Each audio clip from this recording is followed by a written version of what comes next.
Sun madam నాకు co host లేదు కదా. ముందుగా మనందరి గురువైన బ్రహ్మర్షి పితామహ పత్రిజీకి, వంశీ సార్కి నా ఆత్మ ప్రణామాలు. ఇక్కడ నన్ను ఈ విధంగా ముందుకు నడిపిస్తుంది మానస మేడానికి నా హృదయపూర్వక కృతజ్ఞతలు. మనకి ఇంతటి జ్ఞానాన్ని అందిస్తుంది శ్రీకృష్ణ భగవానులకి, అర్జునుల వారికి, వ్యాస భగవానికి, అందరికీ కూడా నా యొక్క ఆత్మ ప్రణామాలు. ఇక్కడ ఉన్న మాస్టర్స్ అందరికీ నా హృదయపూర్వక కృతజ్ఞతలు. Okay masters, thank you ma'am. Masters, ఈ రోజు మనం చెప్పుకోబోయే టాపిక్ ఏంటి అని అంటే, మహాభారతంలో మహనీయులు అన్న సెక్షన్ లో ఈ రోజు మనం ఐరావంతుడి గురించి, ఘటోత్కచుడి గురించి తెలుసుకుందాం. అయితే ఏంటి అని అంటే, ఈ గత కొద్ది రోజుల నుంచి మనం మహాభారతంలో మహనీయులు అన్న టాపిక్ గురించి మాట్లాడుకుంటున్నాం. అయితే మహాభారతంలో మహనీయులు అనంటే ఏంటి అనంటే, ఆ మహాభారతంలో ఉన్న మహనీయుల గురించి తెలుసుకుంటూ వాళ్ళ వారిలో ఉన్న, అంటే ఇప్పుడు ప్రతి ఒక్కరు మహాభారతంలో ఉన్న ప్రతి ఒక్కరి గురించి, అంటే ఎవరైతే ఉన్నారో అందులో ఓన్లీ ఒక ప్రత్యేకత కలిగి, ఒక గొప్పతనం కలిగి, వాళ్ళు ఒక చరిత్రలో ఉన్న వారి గురించి కాకుండా, అల్ల ఎవరైతే ఉన్నారో వాళ్ళందరి గురించి తెలుసుకుంటూ వారిలో ఉన్న గొప్పతనాన్ని మనకి అందిస్తూ, వాళ్ళ వాళ్ళ నుంచి మనం ఏం నేర్చుకోవాలి, మన జీవితాన్ని మనం ఎలా అవలంబించుకోవాలి అని అన్న పాయింట్స్ ని మొత్తం మనకు అందించి, మనకు వంశీసారి ఈ మహాభారతంలో మహనీయులు అన్న సెక్షన్ ని మనకి తయారు చేసి ప్రతిరోజు ప్రతి ఒక్క రోజు ఒక్కొక్క మహనీయుని గురించి మనం తెలుసుకుంటున్నాం అనమాట. అలా తెలుసుకుంటూ వారి అందించే జ్ఞానాన్ని మన జీవితంలో అవలంబించుకుంటున్నాం. అదే విధంగా వారు ఎక్కడైతే ఏ మిస్టేక్ అయితే చేశారో ఆ మిస్టేక్ మనం మన జీవితంలో చేయకుండా ఉండడానికి ప్రతిరోజు ఒక్కొక్క రోజు మనం ఒక్కొక్క మహనీయుని గురించి తెలుసుకుంటున్నాం. అయితే ఈ రోజు మనం చెప్పుకోబోయే టాపిక్ ఏంటి అని ఎవరు అని అంటే, మహా ఐరావంతుడు అండ్ ఘటోత్కచుడు. అయితే వీరిద్దరు ఎవరు అని అంటే, తండ్రి ప్రేమను నోచుకొని పిల్లలు. వీళ్ళిద్దరికి కూడా తండ్రి ప్రేమ నోచుకోకుంటుండి, తండ్రి కోసం, అంటే పుట్టినప్పటి నుంచి తన తండ్రిని చూడకుండా తన తండ్రి కోసం ఎదురు చూస్తూ ఆఖరికి తన జీవితం కూడా తన తండ్రి కోసం అంకితం చేసిన పిల్లల గురించి మనం ఈ రోజు తెలుసుకుంటున్నాం. అయితే అయితే ఎందుకు అనంటే, మనం కూడా ఈ ఇది ఎందుకు అనంటే, మనం కూడా మన సమాజంలో, అంటే మన నిత్య జీవితంలో ఇలాంటి వారిని చూసే ఉంటాం. ఇలాంటి వారు ఏంటి అనంటే, తల్లి ప్రేమని, అంటే తల్లి లేకుండా తండ్రి వదిలిపెట్టిపోతే ఉండే, తల్లి పెంచే పిల్లలు, ఆ పిల్లలు తండ్రి ప్రేమ కోసం అయితే ఎలాగైతే ఇబ్బంది పడతారో, ఎలా అయితే ఉంటారో అలాంటి వారి గురించి తెలుసుకుంటూ, అలాంటి వారిని మనం ఏమంటాం అని అంటే, మారుటి పిల్లలు అంటాం కదా, అలాంటి వారి గురించి మనం చూసే ఉంటాం. వాళ్ళ గురించి మనం తెలుసుకుందాం అనమాట ఈ రోజు. అయితే వాళ్ళు ఎలా ఉండాలి అని అన్న టాపిక్ కూడా మనం ఈ రోజు ఈ సెషన్ లో తెలుసుకుంటాం. అయితే ఎందుకు అలా తెలుసుకోవాలి అని అనుకుంటున్నానంటే, ఇప్పుడు మన భారతదేశ కుటుంబ వ్యవస్థ చాలా గొప్పది, చాలా అందమైనది కూడా. అయితే ఇప్పుడు ఎలా ఉంటుంది, చాలా అందమైంది. ఎందుకనంటే, ఇక్కడ ఒకలా మనకి ఆ ఒక పిల్లలకి తల్లి ప్రేమ, తల్లిదండ్రులు ఉండరు అనుకోండి, తల్లిదండ్రులు ఉన్నప్పుడు తండ్రి ప్రేమ దొరకలేదు అనుకోండి, ఆటోమేటిక్ గా తల్లి ప్రేమ అయితే దొరుకుతుంది. తల్లి ప్రేమ దొరకలేదని అనుకోండి, ఆ ఇంట్లో ఉన్న అమ్మమ్మ ప్రేమో లేకపోతే నాయనమ్మ ప్రేమో, ఎవరి ప్రేమో ఒకళ్ళ ప్రేమ అయితే ఆటోమేటిక్ గా వాళ్ళకన్నది ఆ ప్రేమ అన్నది దొరుకుతుంది అనమాట. కానీ ఎందుకు అలా అనంటే, ఇప్పుడు మన భారతదేశ కుటుంబ వ్యవస్థ చాలా గొప్పది అని చెప్పుకున్నాం కదా. మన భారతదేశ కుటుంబ వ్యవస్థలు ఏంటి అని అంటే, నేను అనే భావన అనేది ఉండదు, నేను ఉండదు, మనం అందరం మనది, మన ఒక ఫ్యామిలీ అన్న ఒక భావనలో మనం అనేది ఉండిపోతాం. అలా ఉంటాము. ఏంటి అని అంటే, ఇక్కడ ఒక ప్రేమ పంచామనంటే దాంట్లో మనం లాభ నష్టాలు అన్నది ఎక్స్పెక్ట్ చేయం. మన భారతదేశ కుటుంబ వ్యవస్థలో ఒక ప్రేమ ఏంది, కల్మషం లేని ప్రేమ, ఈ వీరు నావారు అనే ఒక ప్రేమలో మనం అలా ఉండిపోతాం అనమాట. దీంట్లో ఈ ప్రేమ చూపిస్తే నాకు ఈ లాభం వస్తుందా, ఈ నష్టం వస్తుందా అని అన్న వ్యత్యాసం అనేది మనకి ఈ భారతదేశ కుటుంబ వ్యవస్థలు అనేది ఉండదు. అదే విధంగా ఎలా ఉంటుంది అని అంటే, ఒక మనిషికి ఎవరికైనా ఒక కష్టం వచ్చింది అనుకోండి, ఆ కష్టం వచ్చినప్పుడు నేనున్నా తోడుగా అనంటూ మన ఫ్యామిలీ మనకు అండగా అంటూ ఉంటుంది అనమాట. నేనున్నా నీకు అన్న ఒక ధైర్యాన్ని, ఒక భరోసాను అన్నది మనకి ఈ కుటుంబ వ్యవస్థ అన్నది ఇస్తుంది అనమాట. అదే విధంగా పెద్దల ఆశీర్వాదం, ఒకళ్ళ మనకి ఎక్కడ లాభ నష్టాలు ఉన్నా కానీ వాళ్ళ అనుభవం మనకు చెప్పి, ఇగో ఇది ఇలా ఉండాలి అన్న ఒక అనుభవం కూడా మనకి ఈ కుటుంబ వ్యవస్థలు అన్నది, మనకు భారతదేశ కుటుంబ వ్యవస్థలు అన్నది మనకి అది తోడవుతుంది. అదే విధంగా ఏంటి అని అంటే, ఇంకొకటి, మన పెద్దవాళ్ళ ఆశీస్సులు, ప్రేమ అన్నది మనకి ఎప్పుడు కూడా ఈ భారతదేశ కుటుంబ వ్యవస్థలు అన్నవి ఆటోమేటిక్ గా మనకు అన్నవి దొరుకుతూనే ఉంటున్నాయి. కానీ ఇప్పుడు ఎలా ఉంది అని అంటే, ఇప్పటి రోజుల్లో ఎలా ఉంది అని అంటే, భారతదేశ కుటుంబ వ్యవస్థ మొత్తం ఆ ఇబ్బంది పడిపోయే అంటే ఆగమైపోయే రోజులు ఉన్నాయి. ఎందుకు అనంటే ఇప్పుడు మన భారతదేశ కుటుంబ వ్యవస్థ చాలా వరకు ఇలా ఉంది. ఇప్పుడు పోను పోను ఇప్పుడు ఎలా ఉంటుంది ఇక్కడ మన భారతదేశంలోనే కాకుండా మన జనాలు ఇతర దేశాలు అంటే అమెరికా అటువంటి దేశాలలో నివసిస్తురు అనమాట. ఇతర దేశాలలో నివసిస్తురు కాబట్టి అటువంటి సాంప్రదాయం కూడా మన దేశంలోకి వచ్చే అవకాశం ఉంటుంది అనమాట. వస్తుంది కూడా, వచ్చేస్తుంది. అలాంటి రావడం వల్ల మనం ఏంటి ఆ సాంప్రదాయాన్ని మనం ఎలా అని అంటున్నాం అంటే జనరేషన్ అప్డేట్ అవుతుంది అని అంటున్నాం అనమాట. అలా రావటం వల్ల మన భారతదేశ కుటుంబ వ్యవస్థ అనేది చాలా వరకు దెబ్బతినే అవకాశం అనేది ఉంటుంది అనమాట. భారతదేశ కుటుంబ వ్యవస్థ దెబ్బతింటుంది కాబట్టి ఈ రోజు మనం ఏంటి అని అంటే మన ఎలా ఉండాలి అన్న టాపిక్ గురించి తెలుసుకుంటున్నాం. అయితే భారతదేశంలో అమెరికా అటువంటి దేశాలలో ఎలా ఉంటుంది అని అంటే భార్యాభర్తల బంధం భార్యాభర్తల బంధం ఎలా ఉంటుంది అని అంటే ఆ వాళ్ళకి ఇష్టమైన వాళ్ళు అలా ఉండొచ్చు అనమాట. ఇగో ఇతనే భర్త తోటి ఎల్లకాలం ఉండాలి అని అన్నట్టు అలా ఏం లేదు. వాళ్ళకి నచ్చిన వారితోటి భార్యాభర్తల ప్రేమ అనేది ఉంటది. అదే విధంగా వాళ్ళకి పుట్టే పిల్లలు మారుటి పిల్లలు. ఇప్పుడు తనకి పుట్టిన పిల్లలు వేరే తండ్రి దగ్గర అట్లా పెంపకం అలా ఉంటుందంట. అక్కడ కల్చర్ అంతా వేరే తీరుగా ఉంటుందన్నమాట. అలా ఉండటం వల్ల ఏంటి అని అంటే అక్కడ పిల్లలకి చాలా వరకు స్వచ్ఛమైన ప్రేమ అన్నది దొరకదు. స్వచ్ఛమైన ప్రేమ అన్నది దొరకక వాళ్ళు చాలా వరకు ప్రశాంతత అన్నది ఉండకుండా అయిపోతుంది అనమాట. కాబట్టి మన వ్యవస్థ కూడా అలా మారిపోకుండా ఉండడానికి ఇప్పుడు మనం ఇలా ఈ జ్ఞానాన్ని తెలుసుకుందాం అనుకో ఆటోమేటిక్ గా మనం అప్డేట్ కావచ్చు అని అన్నట్టుగా మనం ఈ రోజు ఇది తెలుసుకుంటున్నాం అనమాట. అయితే ఏంటి ఇక్కడ మన తల్లిదండ్రుల ప్రేమను వచ్చుకొని ఈ రోజు ఐరావంతుడు ఘటోద్గతుడు గురించి తెలుసుకుంటున్నాం. ఈ ఫస్ట్ ఐరావంతుడు గురించి తెలుసుకుంది. ఐరావంతుడు ఎవరు అని అంటే ఇతను అర్జునుడు కొడుకు అనమాట. అర్జునుడు కొడుకు ఏంటి అని అంటే ఇతను ఆ నాగలోక కన్య ఉలిపి అని అంటే ఇతను అర్జునుడు ఒకసారి అడవికి వెళ్ళినప్పుడు అక్కడ అటవీ వాళ్ళు ఉంటారు కదా, అక్కడ ఉలిపికి అర్జునుడు ఉలిపి అర్జునుడు చూసి ఆ పరిచయం పేర్కొని ఆటోమేటిక్ గా వాళ్ళిద్దరు వివాహం చేసుకుంటారు. వివాహం చేసుకుని కొన్నాళ్ళు కాపురం చేసేసాక అర్జునుడు అన్నాడు మళ్ళీ వెళ్ళిపోతాడు అనమాట. అలా వెళ్ళిపోయాక తనకి ఈరావంతుడు కొడుకు పుడతాడు అనమాట. ఉలిపికి ఐరావంతుడు అన్నది పుడతాడు. అయితే ఐరావంతుడు ఏంటి అనంటే పుట్టినప్పటి నుంచి తన తండ్రిని అన్నది చూడడం అనమాట. ఎందుకు అలానంటే అక్కడ అప్పటి రోజుల్లో ఆ దేశకాల మన పరిస్థితులను బట్టి అలా ఉంటది అనమాట. ఏంటి అక్కడ అప్పటి రోజుల్లో రాజులైనా కానీ యుద్ధ వీరులైనా కానీ ఏంటి చాలా ఎంతమందినైనా పెళ్లిళ్ళు చేసుకోవచ్చు, ఎంతమందితోటైనా అలా ఉండొచ్చు అనమాట. అక్కడ అప్పుడు ఆ కాలాన్ని బట్టి ఆ పరిస్థితులను బట్టి అలా ఉండేవన్నమాట. వాళ్ళ నియమనం అలా ఉండేది. అప్పట్లో ఆధిపత్యం నడిచేది కాబట్టి అలా జరుగుతూ ఉండేది అనమాట. అలా జరుగుతూ ఉండటం వల్ల అలా వాళ్ళు చేసుకుంటూ ఉండేది అనమాట. అలా చేసుకొని కొన్నాళ్ళు కాపురం చేసి ఆటోమేటిక్ గా వెళ్ళిపోతూ ఉండేవారు అనమాట. అయితే ఇప్పుడు మనం కూడా చాలా వరకు అదృష్టవంతులు అనుకోను. ఇప్పుడు ఏంటి అని అంటే ఇప్పుడు మాత్రం అలా లేదు. ఇప్పుడు ఎవరైనా స్త్రీకి అన్యాయం జరిగింది అనుకో ఆటోమేటిక్ గా ఒక న్యాయస్థానం అనేది ఉంటుంది. వాళ్ళని బందీ చేసే అవకాశం అనేది ఉంటుంది. అప్పటి రోజులు అప్పటి పరిస్థితులు అలా ఉందన్నమాట. అయితే ఏంటి అని అంటే ఉలిపికి అర్జునుడికి ఆటోమేటిక్ గా ఐరావంతుడు పుడతాడు అనమాట. ఐరావంతుడు పుట్టగానే ఐరావంతుడు పుట్టడంతో తన తల్లిని నా తండ్రి ఎవరు అన్నట్టుగా అడుగుతాడు అనమాట. నా తండ్రి ఎవరు అని అడిగినప్పుడు ఆమె ఏంటి అని అంటే నీ తండ్రి వీరాది వీరుడైన అర్జునుడు అన్నట్టుగా చెప్తుంది.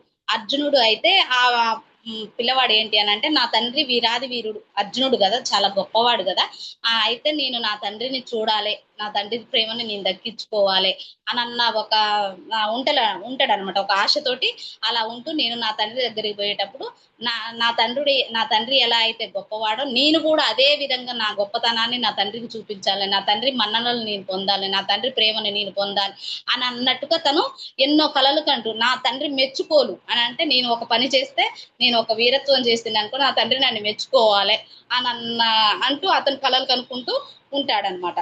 అలా కనుకంటూ ఉండుకుంటూ తన విద్య నేర్చుకోవడానికి ఆ ఏకలవ్యుడి దగ్గరికి వెళ్తాడనమాట. ఏకలవ్యుడు దగ్గరికి వెళ్తే ఏకలవ్యుడు ఏంటి అని అంటే నువ్వు ఎవరు కొడుకు అంటే అర్జునుడు కొడుకు అంటే నువ్వు నా శత్రువు కొడుకు కదా, నేను నీకు విద్య నేర్పను అని అంటాడు. లేదు లేదు నాకు విద్య నేర్చుకోవాలని ఉంది, నేను నేర్చుకుంటానంటే ఏకలవ్యుడు తనకి విద్య అన్నది నేర్పిస్తాడనమాట. అయితే ఇక్కడ మనం తెలుసుకోవాల్సింది ఏంటి అని అంటే చాలా వరకు చూడండి చాలా మంది పిల్లలు ఒక తండ్రి కొన్ని రోజులు దూరంగా ఉండనుకోండి, దూరంగా ఉన్నప్పుడు ఆటోమేటిక్ గా తన తండ్రి దగ్గరికి మనం వెళ్తున్నాము, తన తండ్రి నా దగ్గరికి వస్తుండా అని అంటే ఎంతో ఆశతోటి చూస్తూ ఉంటారు. నా తండ్రి వస్తుండు కదా, నేను ఇగో ఈ డ్రాయింగ్ వేసి చూపించా అంటే వాళ్ళలో ఉన్న టాలెంట్ ని ఒక ఉండి దాన్ని చూపించాలి, దాన్ని చెయ్యాలి, నా తండ్రి మెప్పు నేను పొందాలి, నా తండ్రి కాడ నేను గౌరవంగా గొప్పగా అనిపించుకోవాలి అన్నట్టుగా అలా చేస్తూ ఉంటారు కదా. అదే విధంగా ఐరావంతుడు కూడా నేను కూడా నా తండ్రి మన్ననలు పొందాలి, నా తండ్రి గొప్పలు నేను పొందాలి, నా తండ్రి దగ్గర నేను మెచ్చుకోలు పొందాలి అన్నట్టుగా తను కూడా సైన్యాన్ని ఇదన్నది విల్లు విద్య అన్నది తను నేర్చుకుంటాడు అనమాట. అయితే విల్లు విద్య నేర్చుకున్నప్పుడు అప్పుడు మహాభారత సంగ్రామం జరిగే టైం అన్నది వస్తుంది అనమాట. మహాభారత సంగ్రామం జరిగినప్పుడు జరిగే టైంలో ఏంటి అని అంటే వాళ్ళకి ఎక్కడెక్కడ ఎవరైతే ఉంటారో వాళ్ళందరినీ కబురు చేసి పిలిపించుకుంటారు అనమాట ఆ యుద్ధ సమయం వచ్చినప్పుడు. అయితే అదే విధంగా ఈ ఐరావంతుడు కూడా తన కబురు అన్నది వచ్చేస్తుంది అనమాట. కబురు వచ్చి నువ్వు యుద్ధానికి రావాలన్నట్టుగా అనేసరికి ఇక్కడ అతను వెళ్దాము అని అనుకుంటాడు అన్నమాట. తను వెళ్దాము అని అనుకున్నప్పుడు అక్కడ వాళ్ళ పెద్ద అంటే ఈ అటవీ జాతికి పెద్ద అన్న వాసుకి ఉంటాడు అనమాట. వాసుకి ఉండి వద్దు వద్దు అది వాళ్ళ కుటుంబ పంచాయతీ కాబట్టి నువ్వు అందులోకి వెళ్ళొద్దు అని అన్నట్టుగా అంటాడు. లేదు లేదు, నేను వెళ్ళి మా నాన్న తరపున నేను యుద్ధం చేయాలి, మా నాన్న మన్ననలు నేను పొందాలి, నేను ఎటుగుడి మా నాన్న కోసం నేను వెళ్తాను అన్నట్టుగా తను అక్కడికి వెళ్తాడనమాట. ఆ మహాభారత సంగ్రామం దగ్గరికి అతను వెళ్తాడనమాట. అయితే ఇక్కడ మళ్ళీ ఏంటి అని అంటే ఏ పిల్లలైనా తను పుట్టినప్పుడు తన తండ్రిని చూడలేదు, ఫస్ట్ సారి తన తండ్రిని చూడాలి అని అన్నప్పుడు వాళ్ళ ఫీలింగ్ ఎలా ఉంటది, అదే విధంగా ఐరావంతుడు కూడా తన తండ్రిని చూడడానికి అంతే ఫీలింగ్ తోటి నేను నా తండ్రిని చూడాలి, నా విద్యనేందో నా తండ్రికి నేను చూపించాలి అనే అదే ఒక ఆతృతతోటి తను అక్కడికి వెళ్తాడనమాట. అక్కడికి వెళ్ళేసరికి తనకి ఏంటి అని అంటే అక్కడ ఉన్న సిద్ధాంతులు అయితేంది, పండితులు అయితేంది అందరు కలిసి ఒక చర్చ అన్నది జరుగుతుంటది అనమాట. ఏంటి ఆ చర్చ అనంటే ఈ మహాభారత సంగ్రామం జరుగుతుంది, మహాభారత సంగ్రామం జరగాలి అని అంటే ఆ సువిశాల అంటే కౌరవులు చాలా మంది కదా, ఆ కౌరవులు చాలా మంది ఉండ్రు, ఆ సువిశాల సైన్యాన్ని మనం గెలవాలి అని అంటే మనం కాళీమాత అనుగ్రహం మనకి కావాలి. ఆ కాళీమాత అనుగ్రహం మనకి కావాలి అని అంటే మనం నరబలి అనేది ఇవ్వాలి అని అన్నట్టుగా అక్కడ వాళ్ళందరూ చర్చ జరిపించుకుంటారనమాట. అయితే అప్పటి నుంచే మనకి ఇక్కడ నరబలి అన్నది ప్రారంభమైంది అనమాట. నరబలి ఆ మహాభారత సంగ్రామంలో అక్కడ స్టార్ట్ చేశారు కాబట్టి అప్పుడప్పుడు నరబలిలు అన్నది అప్పట్లో జరిగేవంట. ఆ విధంగా నరబలి స్టార్ట్ అన్నది అయింది. అయితే మనం ఏంటి అని అంటే మనం తెలుసుకోవాల్సిన పాయింట్ ఏంటి అని అంటే నరబలి జరిగింది అని అనుకుంటున్నాం కదా, బలి అని అంటే తప్పు అని అన్నట్టుగా మనం అనుకుంటున్నాం కదా. అయితే మనం ఎవరిని కూడా తప్పు పట్టకూడదు. ఎందుకు అని అంటే మహాభారతం సంగ్రామం జరిగింది అని అంటే మహాభారత సంగ్రామం జరగడానికి మనం ఏమనుకుంటాం, ఒక దుర్యోధనుడు కారణము, లేకపోతే ఒక శకుని కారణము, లేకపోతే ఇంకా అక్కడ ఎంతో కొంచెం మంది ఉన్నారు వాళ్ళు కారణం, వాళ్ళ వల్ల ఈ మహాభారత సంగ్రామం జరిగింది అన్నట్టుగా మనం అక్కడ అనుకుంటాం. కానీ అది మాత్రం కరెక్ట్ కాదంట. ఏంటి అని అంటే మహాభారత సంగ్రామం జరగటానికి కారణం ఏంటి అని అంటే అప్పటి దేశ కాల మాన పరిస్థితులను బట్టి అక్కడున్న వ్యవస్థ కారణం, ఆ వ్యవస్థ వల్ల అది జరిగిందనమాట. ఆ వ్యవస్థ అన్నది ఆ వ్యవస్థ వల్ల అక్కడ ఉన్న వాళ్ళందరూ ఈ దుర్యోధనుడు అయితే అక్కడ ఉన్న ప్రజలందరూ కూడా ఆ వ్యవస్థకు అన్నది బందీలైపోయారు. ఆ వ్యవస్థ ఎలా చెప్పిందో ఆ విధంగా వాళ్ళు బందీలైపోయి అందులో భాగస్వామ్యం అయ్యారు కాబట్టి వాళ్ళు ఏమనలేకుంటే ఈ నరబలి అన్నది జరగాల్సి వచ్చింది, ఆ తప్పు అన్నది జరగాల్సి వచ్చింది. అప్పటి దేశ కాలమాన పరిస్థితులు బట్టి మనం ఇప్పుడు ఉండి ఇలా కాకుండా దేశ కాలమాన పరిస్థితి అప్పటి రోజుల్లో అలా ఉంది కాబట్టి అలా జరిగింది. అప్పటి రోజుల్లో కృష్ణుడు కూడా అదే టైంలో అక్కడ ఉన్నాడు. కృష్ణుడు కూడా అక్కడ ఉండి కానీ ఏమీ అనలేకపోయిండు. ఎందుకు అనలేకపోయిండు ఇప్పుడు అనంటే ఇప్పుడు కృష్ణుడు ఏదన్నా అన్నాడు అనంటే అంటే నువ్వు కాళీమాతకు వ్యతిరేకంగా ఉంటున్నావా, దైవానికి వ్యతిరేకం చెప్తున్నావా అన్నట్టుగా అక్కడ ఉన్న పండితులు అయితే సిద్ధాంతులు అయితే అంటారు కాబట్టి తను ఏమీ అనలేకపోయిండు అనమాట. ఏమీ అనలేకుండా అలా ఉంటూ ఆ దానికి వ్యతిరేకంగా మాట్లాడలేకుండా ఉండిపోయాడు. వాళ్ళు చేసే తప్పు అని చెప్పలేకుండా వాళ్ళు వేసే ఎత్తులకి పై ఎత్తులు అంటే వాళ్ళు చేసే తప్పును తీసివేయడానికి ఇతను ఎత్తులకు పై ఎత్తులు వేసుకుంటూ ఉన్నాడు కానీ తను దాన్ని అయితే తప్పు అని చెప్పలేకపోయాడు. ఎందుకు చెప్పలేకపోయాడు అని అంటే అప్పుడున్న దేశకాలమాన పరిస్థితులను బట్టి ఆ వ్యవస్థ కారణమైపోయింది అనమాట. ఆ వ్యవస్థ కాబట్టి ఇక్కడ మనం ఎవరిని కూడా తప్పు పట్టాల్సిన అవసరం లేదనమాట. ఇక్కడ అది మహాభారత సంగ్రామం జరిగింది అని అంటే ముఖ్య కారణం మా దుర్యోధనుడు శకుని విలన్ కాదు, వ్యక్తులు విలన్ కాదు, వ్యవస్థ విలన్ అన్నది మనం ఇక్కడ ఈ పాయింట్ అన్నది నేర్చుకోవాలన్నమాట. అయితే ఇప్పుడు కూడా చూడండి, ఇప్పుడు కూడా చాలా మనం ఇప్పుడు ఎలా ఉంటున్నాం అంటే చాలా వరకు మనం కూడా ఒక ఈ ఆచారము ఈ సాంప్రదాయం ఇది ఇలా చేయాలి ఇది ఇలా జరగాలి అనే ఒక సాంప్రదాయంలోనే ఉండిపోతున్నాం. ఎలా అంటే ఇప్పుడు మనం సపోజ్ ఒక ఇంట్లో ఒక శుభకార్యం చేయాలి అనుకుంటాం, ఏదైనా ఒక శుభకార్యం చేయాలి, ఒక మంచి పని చేయాలి అని అనుకుంటే ఇప్పటి కూడా చాలా వరకు ఏంటి అని అంటే ఇగో మన ఇంట్లో ఒక గ్రామ దేవత ఉందో లేకపోతే మన ఇంట్లో ఏదో ఒక దేవత ఉందో ఆ దేవుడికి పెట్టాక ఆ ఇంట్లో శుభకార్యాలు అన్నవి జరుగుతున్నాయి. అవన్నీ మనం ఇప్పుడు చాలా వరకు చూస్తూనే ఉంటున్నాం అంట, చూస్తూ ఉంటున్నాం కానీ ఇప్పుడు మనం చెప్పలేకపోయినాం. ఏంటి అంటే ఇప్పుడు కొంచెం ఎడ్యుకేట్ చేయగలుగుతున్నాం, అప్పట్లోనైతే అలా చూసుకుంటూ ఉండగలిగామన్నమాట. ఎందుకు అని అంటే వాళ్ళు అలా ఉండిపోయారు, ఏంటి అది బలిస్తేనే ఆ శుభకార్యం అన్నది సక్సెస్ అవుతుంది, లేకపోతే సక్సెస్ కాదు అని అన్న ఒక ఇదిగా వాళ్ళన్నది ఉండిపోయారనమాట. కానీ ఎప్పుడు కూడా అలా ఉండొద్దు, అది అన్నది బలి అన్నది తప్పు అని అన్నది ఇక్కడ మనం తెలుసుకోవాలన్నమాట. అయితే అప్పటి నుంచి ఇలా ఆచార సాంప్రదాయం నుంచి వచ్చిందే ఈ రావంతుడు బలి అనమాట.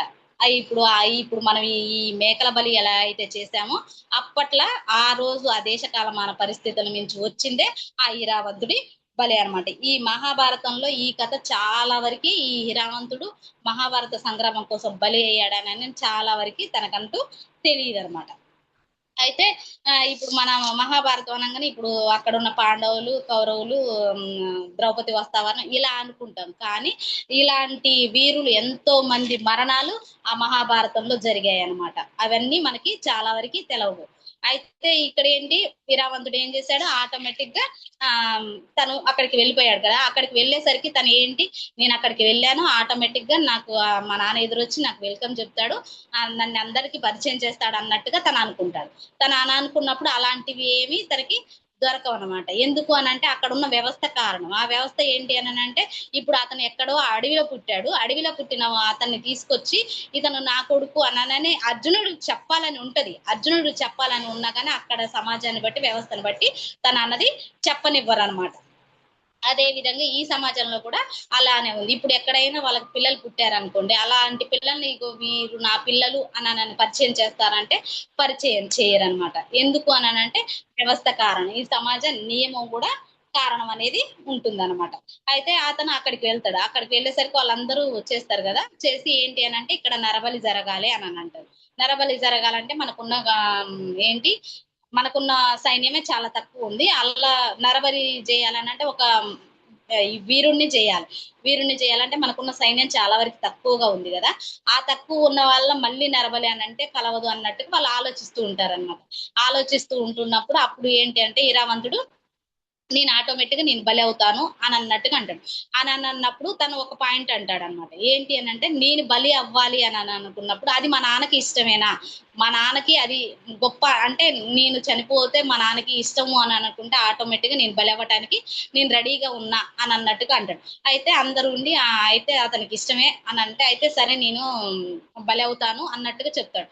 నేను బలి అవుతాను అని అనగానే అలా తనంతట తాను నేను బలి అవుతా అన్నప్పుడు కృష్ణుడికి చాలా ముచ్చటేస్తుంది అనమాట. ఏంటంటే ఎవరు కూడా నా అంతటా నేను బలి అవుతా అని అన్నారు కదా.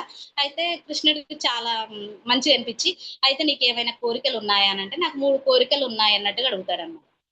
అంటే ఏంటో చెప్పు నేను ఇది ఇస్తానంటే నేను ఇక్కడికి వచ్చింది అంటే నేను ఒక యుద్ధం చేసి ఒక యుద్ధ వీరులాగా మా నాన్న గొప్పలు పొందాలనుకున్నా. అప్పటికి మా గురువు అయిన వాసుకి వద్దన్నాడు, కానీ నేను మా నాన్న మెప్పులు పొందడానికి వచ్చా కాబట్టి నేను ఒక బలి పశువులాగా రాలేదు, ఇక్కడ బలి పశువులాగా నేను బలి కావడానికి రాలేదు, నేను ఒక యుద్ధం చేసి యుద్ధ వీరులాగా చనిపోవాలని వచ్చా కాబట్టి నాకు ఫస్ట్ యుద్ధం చేయాలని ఉంది అని అంటాడు. అయితే సరేలే యుద్ధం చేయడానికి యుద్ధ సంగ్రామానికి పంపిస్తాడు, తను యుద్ధం చేస్తాడు, మళ్ళీ వస్తాడు. ఇంకొకటి ఏంటి అని అంటే నేను పెళ్లి చేసుకోవాలి అని అంటాడు అనమాట.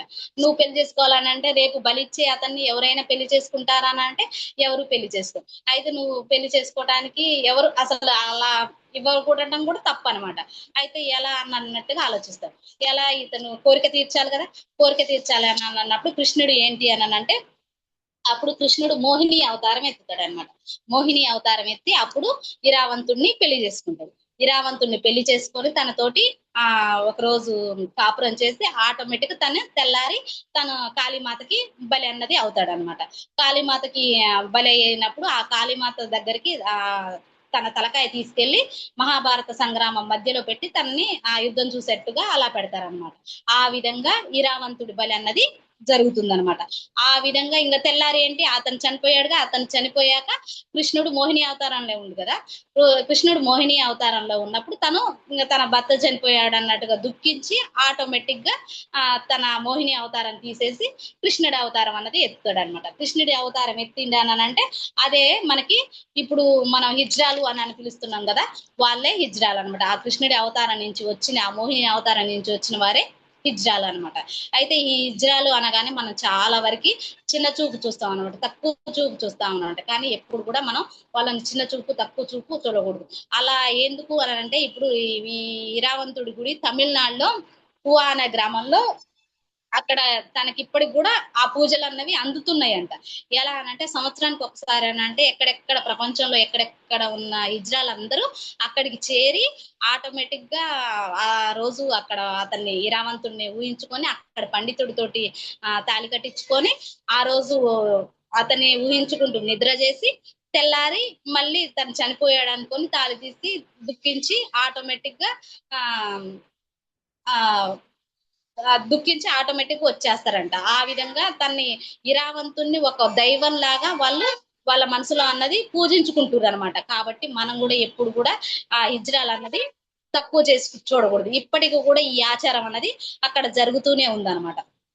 అయితే ఎందుకు కృష్ణుడు మోహినినే అబ్బాయి అయి మోహిని అవతారం ఎత్తి మళ్ళీ అబ్బాయిని చేసుకుంది కాబట్టి ఇది కృష్ణుడి అవతారం అనమాట. కాబట్టి మనం ఎప్పుడు కూడా హిజ్రాలు అన్నది తక్కువ చేయకూడదు అనమాట. తక్కువ చేయకుండా ఉండాలి. హిజ్రాలను కూడా ఎప్పుడు కూడా మనం గౌరవం అన్నది చేయాలన్నమాట. అలా ఎప్పుడు కూడా చిన్న చూపు అన్నది చూసుకోకూడదు అనమాట. ఎందుకు అలా చిన్న చూపు కూడదు అని అంటే వారి డిజైన్ అది, వారు అలా డిజైన్ చేసుకొని వచ్చారు. వాళ్ళు అలా ఆ జన్మలో ఏదో నేర్చుకోవాలని ఉన్నారు కాబట్టి అలా డిజైన్ చేసుకొని వాళ్ళు అలా వచ్చారు కాబట్టి వారిని మనం తక్కువ చేసైనా చేయకూడదు. అలా వాళ్ళు ఎప్పుడైతే అలా ఉన్నారో వాళ్ళలోకి ఆటోమేటిక్ కృష్ణుడి అవతారం కదా, కృష్ణుడి అవతారం అయ్యేసరికి వాళ్ళలో ఆటోమేటిక్ గా దివ్యమైన పవర్స్ అన్నవి ఉన్నాయంట. అలా దివ్యమైన పవర్స్ ఉండటం వల్ల ఆటోమేటిక్ ఇప్పుడు చూడండి మనం ఏదైనా ఫంక్షన్ అయింది అనుకున్న ఆటోమేటిక్ వాళ్ళు వచ్చి మనని ఆశీర్వాదం అన్నది వాళ్ళదన్నది ఇస్తూ ఉంటారు అనమాట. ఆ విధంగా ఉంటది. కాబట్టి ఎప్పుడు కూడా మనం వాళ్ళని అన్నది చిన్న చూపు అన్నది చూడకూడదు అనమాట.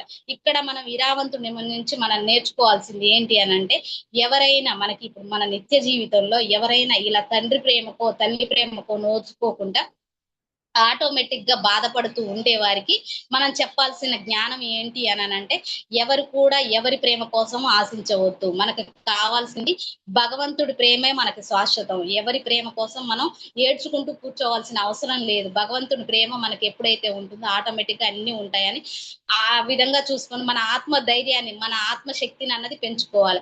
ఆత్మశక్తిని పెంచుకున్నాం, మన చైతన్యాన్ని ఎప్పుడైతే పెంచుకున్నామో ఆటోమేటిక్ గా మనకు ఒక జ్ఞానం అన్నది అందుతుంది. మనకి జ్ఞానం వచ్చింది అని అనుకో మనకి ఎవరి ప్రేమ అన్నది మనకి అవసరం లేదనమాట. ఈ విధంగా మనం ఇరావంతుడు మనకి ఈ జ్ఞానాన్ని అందించాడు. ఎందుకు అనంటే అతను తండ్రి ప్రేమ దొరకపోయినా కానీ తన బాధని త్యాగాన్ని ఒక దైవత్వం లాగా మార్చుకున్నాడు. కానీ తను ఎక్కడా ఇబ్బంది పడుతున్నారు తండ్రి ప్రేమ లేదు అని ఎక్కడ కూడా తను ఇబ్బంది పడుకుంటూ అన్నది ఉండలేదన్నమాట. కాబట్టి ఈ రోజు మనం ఈ ఇరావంతుడు స్టోరీ తెలుసుకున్నాం మాస్టర్. అదే విధంగా ఇంకా ఘటోత్కచుడి గురించి తెలుసుకుందాం. Okay master, thank you master. Rohini madam ఘటోత్కచుడి గురించి okay thank you. Thank you madam. Brahmarshi Pitamaha Patriji గారికి నా ఆత్మ ప్రణామాలు. కళల ద్వారా ఎంతో అద్భుతమైన జ్ఞానాన్ని అందిస్తున్న వంశీకరణ్ మాస్టర్ గారికి ఆత్మ ప్రణామాలు. ఎంత అద్భుతమైన జ్ఞానాన్ని మనకు అందించిన వ్యాస భగవాన్ వారికి ఆత్మ ప్రణామాలు. మానస మేడం గారికి ఆత్మ ప్రణామాలు. ఇక్కడ ఉన్న మాస్టర్స్ అందరికి కూడా ఆత్మ ప్రణామాలు. Thank you masters. ఈ రోజు మనము ఇరావంతుడి గురించి తెలుసుకున్నాం కదా. ఇప్పుడు ఘటోద్గతుడి గురించి తెలుసుకుందాం. అయితే ఈ ఘటోద్గతుడు ఎవరు, అతని నుంచి మనము ఎటువంటి అనుభవ జ్ఞానాన్ని తెలుసుకోవాలో ఈ రోజు ఆ జ్ఞానాన్ని అందుకుందాం. అయితే ఘటోద్గతుడు ఎవరంటే హిడింబాసురుడు అని ఇద్దరు అన్న చెల్లెళ్ళు ఉండేవారు అడవిలోన. వాళ్ళు ఆటవికులు అన్నమాట. అయితే వాళ్ళు అడవిలో అలా సంచరించినప్పుడు ఆ ఇక్కడ దుర్యోధనుడు, అర్జునుడు, భీముడు వీళ్ళందరూ కూడా అడవిలోకి వెళ్ళేటప్పుడు హిడింబాసురుడు అంటాడు, అసలు వీళ్ళు ఎక్కడి నుంచి వచ్చేసారు, వీళ్ళు మా ప్రాంతం వారు కాదు అనేసి వాళ్ళు అతను అనమాట వీళ్ళపై దాడి చేస్తారు. అప్పుడు దుర్యోధనుడు హిడింబాసురుని ఓడిస్తాడు అనమాట. అయితే ఆ టైం అప్పుడు హిడింబి ఏం చేస్తదంటే భీముణ్ణి ప్రేమిస్తది అనమాట. భీముణ్ణి ప్రేమించినప్పుడు కుంతిదేవి దగ్గరికి భీముడు వచ్చి చెప్తాడు. చెప్తే అప్పుడు అనమాట కుంతిదేవి ఏమంటదంటే ఒక స్త్రీ నిన్ను మోహించి వచ్చినప్పుడు అలా కాదనకూడదు, నువ్వు తన్ని ప్రేమించు, తన్ని వివాహం చేసుకో అన్నట్టు చెప్తది అనమాట. అంటే ఆ రోజుల్లో అలా ఉండేది. ఎంతమంది స్త్రీలైనా వివాహం చేసుకోవచ్చు. ఆ పిల్లల్ని కూడా అడవిలోనే పడేసి వాళ్ళు, అంటే వాళ్ళకి ఒక ప్రొటెక్షన్ అనేది ఏమీ లేదు అప్పుడు సమాజంలోన.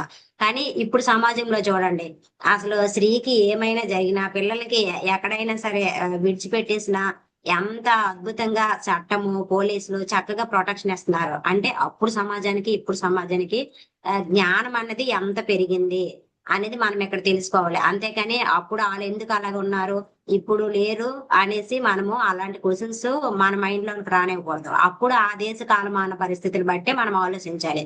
అంతేకాని మనం ఇప్పుడు ఇక్కడ కూర్చొని అక్కడ దానికి మనము క్వశ్చన్స్ చేయకూడదు, జడ్జి కూడా చేయకూడదు. అయితే అప్పుడు ఏం చేస్తారంటే భీముడు హిడింబిని పెళ్లి చేసుకుని అక్కడ ఉంటాడనమాట కొన్ని రోజులు ఉన్న తర్వాత వీళ్ళందరూ కూడా యాగచక్రపురం వెళ్ళిపోతారు. వెళ్ళిపోతే ఇక్కడ హిడింబికి పుట్టిన బిడ్డ ఎవరంటే ఘటోత్కచుడు. వాళ్ళు వెళ్ళిపోయిన తర్వాత ఇంక వెనక్కి తిరిగి చూసేదే లేదు. ఇక్కడ బిడ్డ పుట్టాడు, అసలు ఉన్నారా లేదా అలాంటివి ఏమీ లేవన్నమాట అప్పుడు రాజులు. ఆ అంతే, అక్కడ ఉన్నామా కొన్ని రోజులు, వాళ్ళతో సంసారం చేసామా, ఇంకా అక్కడి నుంచి వెళ్ళిపోయామా. ఇప్పుడు ఇరావతి గురించి తెలుసుకున్నాం కదా, అలాగే. అయితే వెళ్ళిపోయిన తర్వాత కొన్ని రోజులు అయిపోయిన తర్వాత ఘటోద్గతుడు పెద్దవాడు అవుతాడు. అతని గురువు కూడా ప్రహ్లాదుడి దగ్గరికి వచ్చి విద్య నేర్చుకుంటాడు అనమాట. అయితే అప్పుడు ఏం జరిగిందంటే ఒకరోజు ఆ యుద్ధానికి అంటే యుద్ధానికి ముందే ఘటోద్గతుడికి రమ్మని కబురు వస్తది అనమాట. ఎందుకు అంటే అక్కడ దుర్యోధనుడు కొడుకు లక్ష్మణుడు ఉంటాడు. లక్ష్మణుడు ఏంటంటే ఒక సున్నితమైన హృదయము, కవి హృదయం కలిగిన వ్యక్తి లక్ష్మణుడు. కానీ దుర్యోధనుడు ఎలాంటి వాడు, ఎంత శక్తివంతుడు, ఎలాంటి రాజ్యమైనా సరే ఓడించాలి, ఎంతమంది చక్రవర్తులైనా ఓడించాలి, అంత వీర్యవంతుడు, శక్తివంతుడు దుర్యోధనుడు. మరి దుర్యోధనుడికి లక్ష్మణుడు కొడుకు పుట్టాడు. లక్ష్మణుడికి దుర్యోధనుడికి ఎంత తేడా ఉంది చూడండి. అంటే ఇప్పుడు దాన్ని బట్టి మనం ఏం తెలుసుకోవాలంటే ఎలాంటి అంటే ఇప్పుడు జనరేషన్ లో డాక్టర్ లాంటి పిల్లలే, అంటే డాక్టర్ అయ్యే స్థితిలో ఉండే పిల్లలే పుట్టాలి. లేకపోతే ఒక ఐఏఎస్ ఆఫీసర్ల ఆ పిల్లలే పుట్టాలి అన్న సమాజంలో ఇప్పుడు ఉన్నాము. అయితే అప్పుడు లక్ష్మణుడు రాజ్యంలో ఉండి కూడా చాలా బాధ అనుభవించాడు. ఎందుకంటే తనకి కవి అంటే కవిత్వాలు రాయడము, డ్రాయింగ్స్, చక్కని బొమ్మలు గీయడము అలాంటిది అతని స్థితి. కానీ వీళ్ళు ఏం చేసేవాళ్ళు, లేదు నువ్వు యుద్ధం చేయాలి, యుద్ధ విద్య నేర్చుకో అనేసి బలవంతం చేసేవాళ్ళు. అలా తల్లిదండ్రుల చేతుల్లో నలిగిపోయిన బిడ్డల్లో ఒకడు ఎవరంటే ఈ లక్ష్మణుడు అనమాట. అయితే చూడండి, ఇప్పుడు దాని నుంచి మనం ఏం నేర్చుకోవాలంటే మన పిల్లలు మనం ఎలా ఉండాలి అనేసి వాళ్ళ మీద ప్రెషర్ పెట్టకూడదు. వాళ్ళు ఏం అవ్వాలి, కొంతమందికి డ్యాన్స్ అంటే ఇష్టం ఉంటది, కొంతమందికి పాటలు పాడడం అంటే ఇష్టం ఉంటది, కొంతమందికి చాలా వరకు ఇప్పుడు చూస్తుంటే వ్యవసాయం మీద ఎక్కువ ఫోకస్ చేస్తున్నారు. అలా ఉన్న పిల్లలకి మనము ఏ విధంగా కూడా ఇబ్బంది పెట్టకూడదు. చాలా వరకు తల్లిదండ్రుల చేతుల్లో నుంచి బయటపడిన వాళ్ళే చాలా అద్భుతంగా వాళ్ళకి నచ్చిన జీవితాన్ని అద్భుతంగా సంతోషంగా జీవిస్తున్నారు. మరి పిల్లలు అందరూ కూడా అలా సంతోషంగా జీవించాలంటే వాళ్ళకి రెస్పెక్ట్ ఇవ్వాలి. వాళ్ళు ఏం చెయ్యాలనుకుంటున్నారో వాటికి రెస్పెక్ట్ ఇవ్వాలి. దీని నుంచి మనం నేర్చుకోవాలి అనమాట. లక్ష్మణుడి జీవితం నుంచి ఇది నేర్చుకోవాలి. అయితే ఇక్కడ ఏం జరుగుతుందంటే లక్ష్మణుడు ఆ స్థితిని ఇక్కడ బలరాముడు వసుదేవుడు, ఇక్కడ వీళ్ళు ఉంటారు కదా, వసుదేవుడు, బలరాముడు, కృష్ణుడు, వీళ్ళ ఫ్యామిలీ ఉంటారు కదా. అందులో బలరాముడు అనమాట ఈ లక్ష్మణ కుమారుడికి ఇష్టం, అంటే నచ్చుతాడు. ఎందుకంటే బలరాముడు కూడా వ్యవసాయం అంటే ఇష్టము, ప్రకృతి అంటే ఇష్టము, ఆ ప్రజల్ని వ్యవసాయంలో ఎలా నైపుణ్యంగా ఉంచాలి అలాంటి ప్రవృత్తిలో ఉంటాడు బలరాముడు. కృష్ణుడు ఏంటి, యుద్ధం చేయాలి, ధర్మాన్ని స్థాపించాలి, ఆ అధర్మంలో ఉన్న వారిని మట్టు పెట్టాలి, యుద్ధ యుద్ధ భూమిలో వీళ్ళందరినీ కూడా ఆ ఇది అంటే అధర్మాన్ని మొత్తం క్లీన్ చేయాలి అనే దృష్టితో శ్రీకృష్ణుడు ఉంటాడు. కానీ బలరాముడు ఎలా ఉంటాడు, తనకి ఎప్పుడు ప్రకృతి అంటే ఇష్టము కనుక అలాంటి స్థితిలో ఉన్న వాళ్ళకి లక్ష్మణుడు అంటే తనకు నచ్చుతుంది. నచ్చి తన కూతుర్ని ఇవ్వాలి, ఆ లక్ష్మణుడికి ఇచ్చి పెళ్లి చేయాలి అని నిర్ణయించుకుంటాడు. కానీ అక్కడ అది జరగకూడదు అనేసి ఆ ఘటోద్గజుడికి కౌరు పంపిస్తారు. అప్పుడు ఆ ఘటోద్గజుడు ఎంత ఆనందంతో సంతోషంతో మా నాన్న దగ్గరికి వెళ్తున్నాను, మా నాన్న దగ్గర నుంచి పిలుపు వచ్చింది చూడండి, పుట్టిన నుంచి ఇప్పటి వరకు అసలు దాన్ని చూడకపోయినా సరే ఒక్కసారి కబురు వచ్చినప్పటికి ఎంత సంతోషంతో గింతలాడుతూ వెళ్తాడనమాట. వెళ్తే అక్కడ చెప్తారు ఇలా చెయ్యాలి నువ్వు అనేసి. అతనికి ఎలాంటి శక్తి ఉందంటే లక్ష్మణుడి దగ్గర ఆ ఒక స్త్రీ వేషంలో ఉంటాడనమాట, కనిపిస్తాడు. బయట అందరికీ కూడా పురుషుడిలా కనిపిస్తాడు, లక్ష్మణ కుమారుడికి మాత్రం స్త్రీలా కనిపిస్తాడు. అప్పుడు లక్ష్మణ కుమారుడు ఏంటి, సున్నితమైన మనసు కదా, ఇంకా తన్ని అట్రాక్ట్ చేస్తూ తనతో మాట్లాడుతూ తనతో క్లోజ్ గా ఉండడము అందరూ చూస్తారు. అందరు చూసి ఇదేంటి లక్ష్మణుడు ఘటోద్గతుడితో ఎంత క్లోజ్ గా ఉన్నాడు, ఒక పురుషుడిని ప్రేమించడం ఏంటి అనేసి అందరూ కూడా లక్ష్మణ్ణి అపార్థం చేసుకుంటారు. అపార్థం చేసుకొని ఆ పెళ్లి అక్కడికి ఆగిపోద్ది అనమాట. అలా మరి పెళ్లి చేయమనేసి అన్నట్టుగా అక్కడికి ఆ పెళ్లి ఆగిపోద్ది. ఇంకా ఘటోద్గతుడు వచ్చిన పని అయిపోద్ది, ఘటోద్గతుడు వెళ్ళిపోతాడు అనమాట. చూడండి అక్కడ లక్ష్మణుడు ఎంత బాధపడతాడు, దుర్యోధనుడు కూడా బాధపడతాడు, నా కొడుకు ఏంటి ఒక పురుషుడిని ఇష్టపడడం ఏంటి అని చాలా బాధపడతాడు.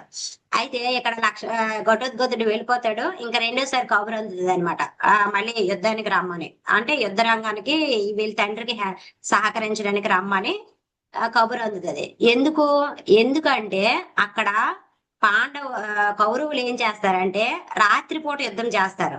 అసలు యుద్ధ నియమానికి వ్యతిరేకము. సాయంకాలము సూర్యాస్తమైనప్పటికీ యుద్ధం క్లోజ్ చేసి మళ్ళీ నైట్ యుద్ధం చేయకూడదు. కానీ వాళ్ళు ఏం చేస్తారు, రాత్రి కూడా యుద్ధం చేస్తారనమాట. అయితే కృష్ణుడు ఆలోచిస్తాడనమాట, అసలు రాత్రి మనం యుద్ధం చేయము, యుద్ధ నియమానికి వ్యతిరేకము, కానీ రాత్రి యుద్ధం చేసిన వాళ్ళు ఎవరు అని ఆలోచిస్తే ఘటోద్గతుడు గుర్తొస్తాడు. అప్పుడు ఘటోద్గతుడి కబురు అంపితే ఘటోద్గతుడు ఎంతో సంతోషంతో వచ్చి ఇంకా అందరినీ సంహరిస్తాడు. ఆ సంహరించినప్పుడు ఇక్కడ కర్ణుడు ఉంటాడనమాట. కర్ణుడు కర్ణుడు వచ్చి దుర్యోధనుడు వచ్చి చెప్తాడు, కర్ణుడికి చెప్తాడు అనమాట, ఈ ఘటోద్గతుడిని ఎలాగైనా సంహరించాలి అనేసి. లేకపోతే మనకి ఇబ్బంది అవుతుంది. ఇంకా ఇతన్ని ఘటోద్గతుడు చాలా శక్తిమంతుడు, అసలు ఎంత మందినైనా సరే మొట్టుపట్టే అంత శక్తి అతనికి ఉంది. అప్పుడు కర్ణుడి దగ్గర ఒక అస్త్రం ఉంటదండి కర్ణుడి దగ్గర. అదేంటి అంటే శక్తి అంటే ఆ అస్త్రం పేరే శక్తి. అది తనకి ఎలా లభించిందంటే కర్ణుడి దగ్గర కవచకొండలాలు ఉంటాయి కదా, ఆ కవచకొండలాల్ని తీసుకోవడానికి ఇంద్రుడు మారువేషంలో వెళ్తాడు. అంటే ఇది యుద్ధంలో ఒక ఎత్తు అనమాట, కర్ణుడి యొక్క కవచకొండలాలు తీసుకోవాలి అనేసి ఒక ఎత్తుతో ఇంద్రుడు అనమాట మారువేషంలో కర్ణుడి దగ్గరికి వెళ్తాడు. కర్ణుడు ఏం చేస్తాడో, ఇంకా ఎవరైనా సరే కర్ణుడికి దానం ఇవ్వాలని అడిగితే చాలండి, అది ఏమైనా కానీ చూడడు, ఇచ్చేస్తాడు అనమాట. నాకు కవచకొండలు నాకు కావాలి అంటే ఇచ్చేస్తాడు అనమాట. అప్పుడు ఇంద్రుడు ఆశ్చర్యపోతాడు, అసలు నేను తెలుసా, నేను ఎవరినో అంటే తెలుసు, దేవతలకు రాజు ఇంద్రుడు, నువ్వు వచ్చి దానం అడిగితే నేను ఇవ్వకపోవడమా అనేసి అంటాడు. అప్పుడు ఇంద్రుడు ఆశ్చర్యపోతాడు అనమాట, అసలు నీ ధైర్యం ఏంటి, ఇలాగా నీ కవచకొండలు పోతాయి, నీ ప్రాణంకి ఇబ్బంది అని కూడా తెలిసి కూడా ఇచ్చేసావంటే, ఇంకా ఏం చేస్తాడంటే తను మెచ్చుకొని తన శక్తిని, అంటే తన చైతన్య శక్తి నుంచి అస్త్రంగా చేసి కర్ణుడికి ఇస్తాడనమాట. శక్తి అనే అస్త్రం ఇస్తాడు. అప్పుడు ఒక మాట చెప్తాడు ఇంద్రుడు, ఈ అస్త్రము నువ్వు ఒకసారి ప్రయోగించాలి, ఇంకొకసారి ఇది పనిచేయదు. అయితే ఈ అస్త్రానికి మించిన ఆయుధము ఎవరి దగ్గర లేదు, కృష్ణుడి దగ్గర కూడా లేదు. అనేసి అంటాడనమాట. ఆ ఓకే సరే, కృతజ్ఞతలు చెప్పుకొని ఆ అస్త్రం తన దగ్గర పెట్టుకుంటాడు. అయితే ఇక్కడ ఏంటంటే దుర్యోధనుడు వచ్చి నువ్వు ఆ అస్త్రాన్ని ఉపయోగించి ఘటోత్కచుడి మీద అంటాడు. అప్పుడు అంటాడు కర్ణుడు, అసలు నేను ఇది అర్జునుడి గురించి ఉంచాను అంటే, ఇక్కడ కర్ణుడికి సమమైన వాడు, సమానమైన బలం ఉన్నవాడు ఎవరు అంటే అర్జునుడు. కర్ణుడికి సమానమైన వాడు అర్జునుడు. ఇంకా కర్ణుడు ఏమనుకున్నాడు, ఈ అస్త్రాన్ని అర్జునుడి మీద ఉపయోగించాలి, అర్జునుడిని చంపాలి అని అనుకుంటాడు. కానీ ఇక్కడ దుర్యోధనుడు వచ్చి ఏమంటాడు, నువ్వు అర్జునుడి మీద వేసిన వరకు చూస్తే ఇంకా ఉదయం అయినప్పటికే ఈ ఘటోత్కచుడు సైన్యాన్ని మొత్తం చంపేస్తాడు, ఇంక మిగిలేదు ఏముండదు. ఆ ఇప్పుడు నువ్వు ఎలాగైనా సరే ఈ అస్త్రాన్ని, అర్జునుడి గురించి ఉంచిన అస్త్రాన్ని ఆ ఘటోత్కచుని మీద ఉపయోగించు అనేసి అంటాడు. ఇంకా వేరే తోవలేక అప్పుడు ఏం చేస్తాడంటే ఆ శక్తి అనే అస్త్రాన్ని కర్ణుడు ఘటోత్కచుడి మీద వేస్తాడు. అప్పుడు ఘటోత్కచుడు చనిపోతాడండి. అసలు చూడండి, అసలు యుద్ధంలో మరణిస్తామని తెలిసి కూడా ఆ తండ్రి మీద ప్రేమతో గెంతుకొని ఎంతో ఆనందంతో వస్తాడు. అక్కడతో ఘటోత్కచుడు చనిపోతాడు. అయితే అందరూ బాధపడతారు. అక్కడ ఘటోత్కచుడు చనిపోతే భీముడు చాలా బాధపడతాడు, కొడుకు కదా. అక్కడ ఉన్న వాళ్ళందరూ కూడా బాధపడతారు. కానీ అక్కడ చెప్తారండి మనకు, కృష్ణుడు మాత్రం హ్యాపీగా ఉంటాడు అనేసి. ఆ మరి ఎందుకు అంటే, ఆ రోజు ఉదయం మరుసటి రోజు ఉదయం అంటాడనమాట కర్ణుడు, అసలు నువ్వు ఏం చేసావు తెలుసా, నీ ప్రాణాలను కాపాడుకోవడానికి ఆ భీముడు కొడుకుని అడ్డుగా పెడతావా, అసలు భీముడు కొడుకుని ఆ చంపించేస్తావు, ఇదేం నీ వీరత్వము అనేసి కర్ణుడు అనమాట అర్జునుడికి అడుగుతాడు. అప్పుడు అర్జునుడు అవునా అనేసి కృష్ణుడి దగ్గరికి వెళ్ళి అడుగుతాడు, కృష్ణ, నన్ను నన్ను రక్షించడానికి ఘటోత్కచుడిని అడ్డుగా పెట్టావా, అసలు ఎందుకు అలా చేసావు అనేసి అడుగుతాడు. అప్పుడు చెప్తాడు కృష్ణుడు, ధర్మం కోసము నిన్ను కూడా అడ్డు పెడతాను, ఆ ధర్మం కోసం నేను కూడా అడ్డుపడతాను, నేను మరణిస్తాను, నిన్ను కూడా చనిపోవడానికి నిన్ను కూడా అడ్డు పెడతాను అనేసి అంటాడు అనమాట. అంటే ఇక్కడ ఏంటంటే కృష్ణుడు అర్జునుడి కోసము ఉపయోగించడానికి రెడీగా ఉన్న అస్త్రాన్ని అక్కడ ఘటోత్కచుడి మీద ప్రయోగించినట్లు చేసి ఇక్కడ అర్జునుడు సేఫ్ జోన్ లో ఉంచాడనమాట. అంటే మరి ఆ ధర్మం కోసం ఆ ఎత్తు వేయవలసి వచ్చింది. అక్కడ అతనైనా ఏం చేస్తారు, అక్కడ ఆ సమాజ వ్యవస్థ బట్టి అలా చేశారనమాట. అయితే ఇక్కడ ఏం జరుగుతుందంటే, ఆ ఇక్కడ అందరూ కూడా పండితులు అక్కడ ఏమంటారు, ఎంతగా బాధ పెట్టినా సరే అక్కడ పండితులు ఏమంటారంటే, అమ్మయ్య ఘటోత్కచుడు చనిపోయాడు, మంచి పని అయింది, లేకపోతే ఎంత శక్తివంతుడు, రేపు పొద్దున్న మీ రాజ్యం మీద ఎదురు తిరిగితే మీ పరిస్థితి ఏంటి అనేసి అలా సృష్టిస్తారనమాట ఘటోత్కచుడికి. చూడండి, ఆ అతను వచ్చింది ఏంటి ఇక్కడ, ఆ వీళ్ళందరూ అనేది ఏంటి అంటే, ఇక్కడ ఐరావంతుడు ఘటోత్కచుడు తన యొక్క తండ్రి కోసము ఎంతో ప్రేమతో ఆ త్యాగం చేశారు, ప్రాణాలని త్యాగం చేశారు. అయితే వీళ్ళ నుంచి మనమేం నేర్చుకోవాలంటే ఇక్కడ చాలా వరకు ఉన్నారండి ప్రజల్లో. ఇప్పుడు మన సమాజంలో చాలా మంది ఆ పిల్లలు ఎలా ఎలా చాలా బాధపడుతున్నారు. ఒకవేళ మనము ఈ జ్ఞానాన్ని అందుకున్నట్లయితే మనం వాళ్ళకి గైడ్ చేయొచ్చు. చాలా మంది చూడండి, తల్లి పిల్లల్ని వదిలేసి వెళ్ళిపోవడము, భర్త బాధపడలేక, లేకపోతే వేరే అతన్ని నచ్చి వెళ్ళిపోవడము, లేకపోతే ఒక తండ్రి ఆ భార్యని పిల్లల్ని వదిలేసి వేరే పెళ్లి చేసుకొని వెళ్ళిపోయి మొదటి తల్లి పిల్లలు ఉంటారు కదా, వాళ్ళు ఇలా చాలా మంది సమాజంలో మొదటి తల్లి కానీ తండ్రికి కానీ పుట్టిన పిల్లలు అనాథ శరణంలో చాలా బాధపడుతున్నారు. ఎందుకంటే స్టార్టింగ్ లో 2-3 సార్లు వస్తారండి. ఆ తల్లి లేకపోతే తండ్రి అయినా, లేకపోతే తండ్రి లేకపోతే తల్లి అయినా 2-3 సార్లు కనిపిస్తారు చక్కగా. ఆ అనాథాశ్రమంలో జాయిన్ చేస్తారు హాస్టల్లోన. ఒక 10 రోజులకు ఒకసారి, నెల రోజులకు ఒకసారి కనిపిస్తారు. ఆ తర్వాత మరి కనిపించరు. వాళ్ళు అక్కడ పరిస్థితి ఏంటి ఆ పిల్లలది, వాళ్ళు ఎంత బాధపడతారు, ఎంత ఏడుస్తారంటే, నాకు తల్లిదండ్రులు వస్తారు అనేసి చాలా బాధపడుతూ ఉంటారనమాట. అలాంటి స్థితిలో ఉన్న పిల్లలు వీళ్ళు ఇక్కడ ఘటోత్కచుడు ఐరావంతుడి నుంచి నేర్చుకోవాల్సింది ఏంటంటే, ఆ ఆ అనుభవం కోసం, అలాంటి అనుభవము వీళ్ళకి వద్దు.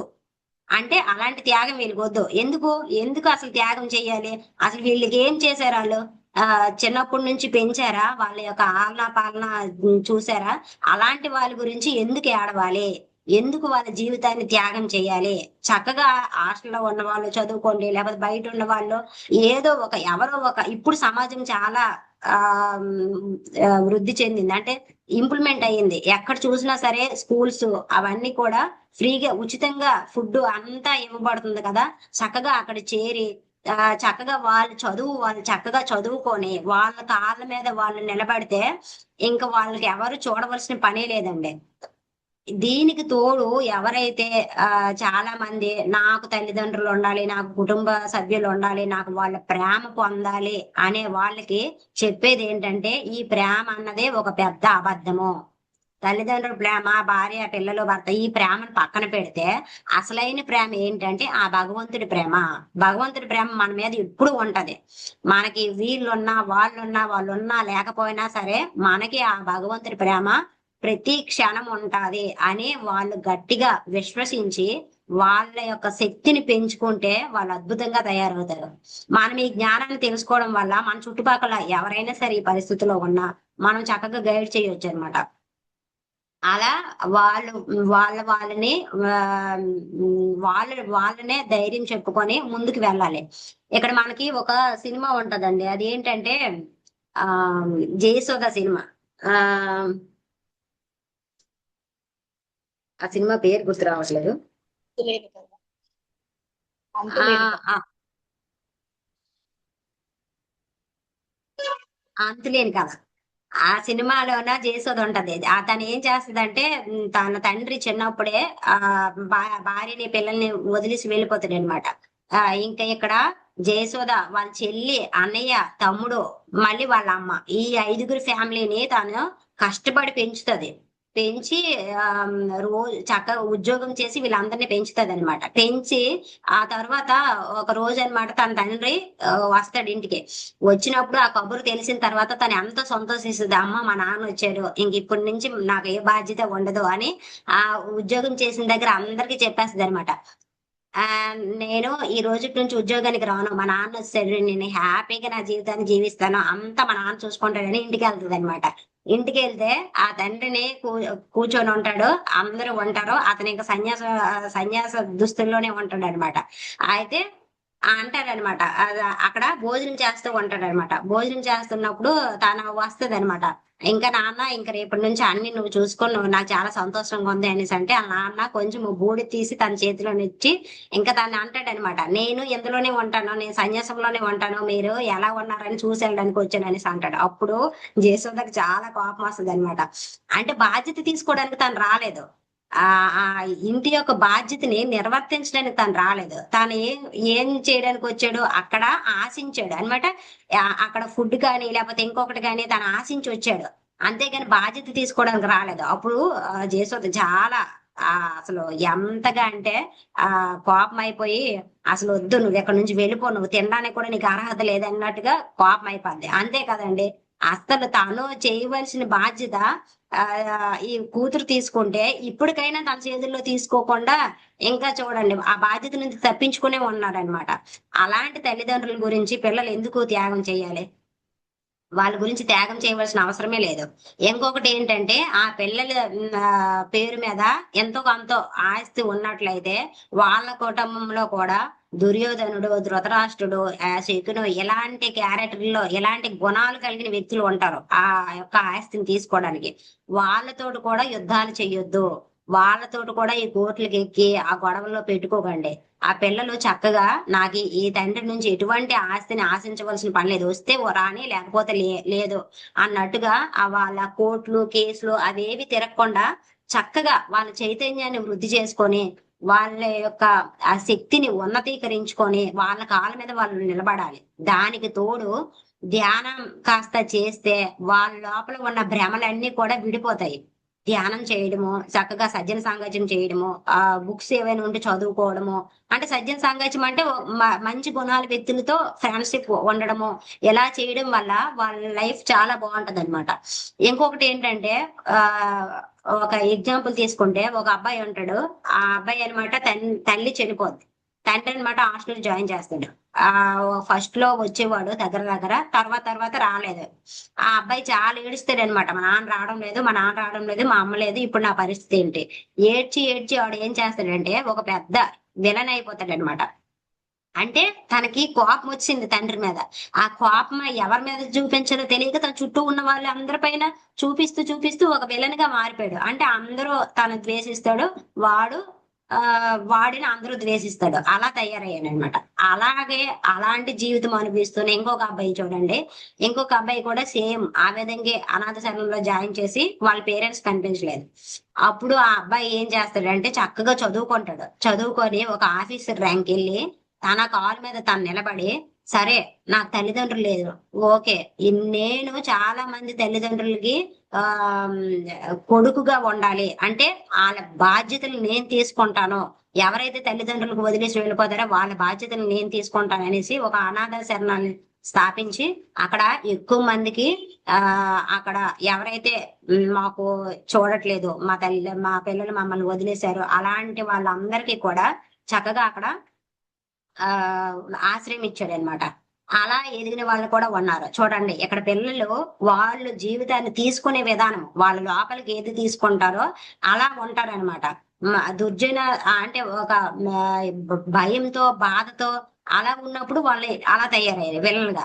అదే నేను ఈ సమాజానికి మేలు చేయాలి, నేను ఏదైతే బాధపడుతున్నానో నా చుట్టూ వాళ్ళు ఆ బాధ పడకూడదు అనే బుద్ధితో ఈ అబ్బాయి చూడండి ఎంత చక్కగా అనాథ శరణాలు స్థాపించి చక్కగా అందరినీ ఆశ్రమించాడు. ఇప్పుడు ఎంతో మంది కుటుంబం ఎంత పెద్ద కుటుంబం అంటే చాలా మంది అక్కడ ఆ ఆశ్రయాన్ని పొందుతారు కదా, వాళ్ళందరూ కూడా ఈ అబ్బాయిపై ఉమ్, అంటే ప్రేమను చూపిస్తారు అనమాట. అలా సార్ ఒకసారి క్లాస్కి వెళ్ళేటప్పుడు కూడా ఆ అబ్బాయి స్టోరీ విని అసలు ఎంత ఇన్స్పిరేషన్ గా ఉన్నావో, అసలు నీ నుంచి నేను నేర్చుకోవాలి అనేసి ఆ తననమాట ఆ అబ్బాయి నుంచి ఇన్స్పైర్ అవుతారు సార్ కూడా. అంటే ఇక్కడ పిల్లలు ఎలా తీసుకోవాలంటే ఇక్కడ నువ్వు ఎవరి గురించి ఆలోచించకూడదు. ఉన్నారు ఓకే, ఆ చక్కగా వాళ్ళ యొక్క ప్రేమను పొందండి. లేరు అంటే వాళ్ళ చైతన్యాన్ని వాళ్ళు ఉన్నతీకరించుకొని వాళ్ళ కాళ్ళ మీద వాళ్ళు నిలబడాలి. వాళ్ళకి ఎంత డబ్బు కావాలో అంత డబ్బు సంపాదించుకొని చక్కగా దానికి తోడు ధ్యానము, స్వాధ్యాయము, సజ్జనులతో సాంగత్యం చేస్తే ఇంకా అద్భుతంగా తయారవుతారు. పిల్లలు ఎప్పుడు కూడా ఏడవకూడదు, బాధపడకూడదు. అసలు ఎందుకు నా జీవితం ఇలాగ అయిపోయింది, అందరికీ తల్లిదండ్రులు ఉన్నారు, కుటుంబ సభ్యులు ఉన్నారు, నాకెందుకు లేరు, ఎలాంటి దగ్గర నుంచి బయటపడండి. ఫస్ట్ బయటపడి చక్కగా నాకేంటి, నాకు భగవంతుడు చక్కగా శరీరాన్ని కాళ్ళు చేతులు అన్ని ఇచ్చాడు, నేను ఎందుకు ఎదగలేను అని ఒక క్వశ్చన్ వేసుకుంటే వాళ్ళు చక్కగా ఎదుగుతారనమాట. అయితే మనము ఇక్కడ ఈ ఐరావంతుడు ఘటోద్గతుడి నుంచి మనము ఏం నేర్చుకోవాలంటే అప్పుడు జాతి అహంకార సమాజ వ్యవస్థ ఉండేది, పండిత వ్యవస్థ ఉండేది, ఒక మూఢనమ్మక వ్యవస్థ ఉండేది అనమాట. దానికి బలైపోయినందుకు ఇరావంతుడికి ఘటోద్గతుడికి హృదయపూర్వకంగా క్షమాపణ చెప్పుకున్నాము. అదే విధంగా వాళ్ళ జీవితం యొక్క పాఠము మనము జ్ఞానంగా నేర్చుకున్నాం కాబట్టి వాళ్ళకి హృదయపూర్వకంగా ధన్యవాదాలు తెలుపుకుందాం. ఇంత అద్భుతమైన జ్ఞానాన్ని మనకు అందించిన వంశీ మాస్టర్ గారికి నా హృదయపూర్వక కృతజ్ఞతలు. థ్యాంక్ యూ మాస్టర్స్, నాకు ఈ అవకాశం ఇచ్చినందుకు.